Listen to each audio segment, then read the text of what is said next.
আজ যেহেতু আমাদের ছুটির দিন, তাই কিন্তু আমরা অনেকটাই লেট করে ঘুম থেকে উঠেছিলাম।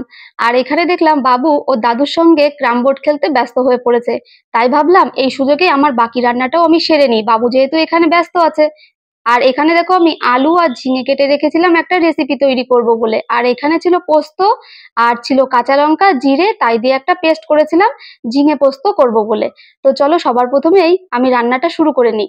তেলটা দিয়ে আমি ওয়েট করছিলাম কখন তেলটা আসে গরম হয়। তো চলো তোমাদের সঙ্গে একটা কথা শেয়ার করি, আর সেটা হলো এই যে আমি আজকে রান্নার রেসিপিটা তোমাদের বলছি, এটা কিন্তু কোনো রেসিপি ভিডিও নয়, শুধুমাত্র তোমাদের সঙ্গে গল্প করব আর রান্নাটা কমপ্লিট করব, এই মনে করেই কিন্তু আজকে ভিডিওটা চালু করেছিলাম।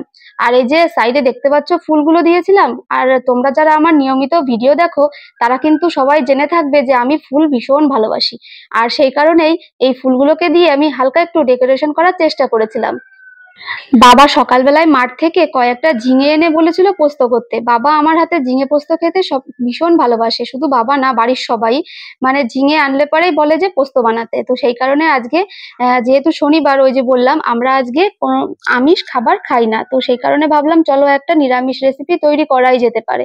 তো সেই কারণে এর আগে কিন্তু এই যে আলু আর ঝিঙেটাকে দিয়েছিলাম ঠিকই, কিন্তু মা বলে এটা নাকি জলো আনাজ, মানে জল বের হয়। আমি কিন্তু অনেকক্ষণ আগে ঝিঙেটাকে ধুয়ে রেখে দিয়েছিলাম, তবুও দেখো কড়াইয়ের উপর দেওয়ার সঙ্গে সঙ্গে কতটা জল বের হলো। এর উপর আর জল দেওয়ার কোনো প্রয়োজনই মনে হয় না। তাই লবণ আর হলুদটাকে আমি অনেক পরে দিয়েছিলাম, দেখতেই পাচ্ছ, কারণ অনেকটা জল বেরিয়ে গিয়েছিল সেই কারণে।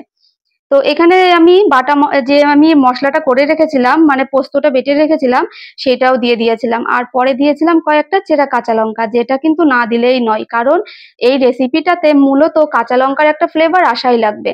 আর এই যে সামান্য পরিমাণ একটু চিনি দিলাম, বাবা মার যেহেতু সুগার আছে, তো সেই কথা মাথায় রেখে আমার রান্নাগুলো করতে হয়, কিন্তু একটু না দিলেও হয় না। আর এখানে কিন্তু একটু ভাজা জিরে গুঁড়ো আমি করে রেখেছিলাম, সেটাই আমি দিলাম। আর ম্যাক্সিমাম রান্নাতে কিন্তু নামানোর আগে আমি এই জিরে গুঁড়োটা দিতে ভীষণ ভালোবাসি। আসলে ওটা শুকনো আছে, আমি বাড়িতেই তৈরি করে নিই। তো এই দেখো আমার রেসিপিটা কিন্তু ডান কমপ্লিট হয়ে গেছে পরিবেশন করার জন্য। কেমন হয়েছে সবাই খেয়ে দেখে তারপরে রেসিপিটা বলবে।